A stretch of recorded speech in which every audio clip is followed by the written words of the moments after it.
Veterans Home in Wisconsin is once again facing criticism after a federal review found 5 deficiencies involving resident care. Now, one of them, they said, led to a serious injury. As Jason Zimmerman reports, the review was conducted over several days in January at the request of Wisconsin Senator Tammy Baldwin.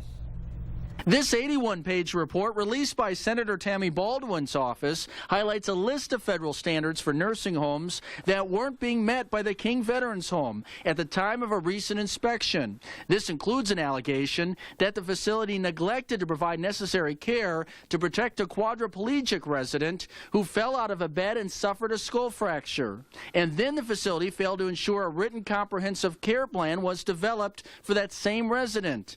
Other shortcomings include the failure to conduct monthly fire service testing on elevators, and partial shortcomings which include another resident whose care plan wasn't updated to reflect the measures needed for prevention of aspiration pneumonia, and one more resident who was given the wrong cough medicine by a nurse even after the resident pointed out the mistake.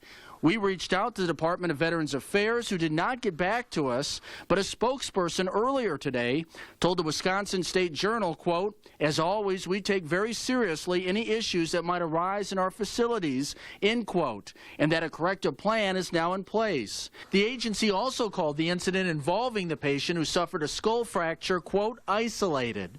The King Veterans Home is funded by the federal government, but operated and inspected primarily by the state. Previous concerns have been raised about inadequate staffing and buildings not being maintained. The state's Legislative Audit Bureau is also conducting a review.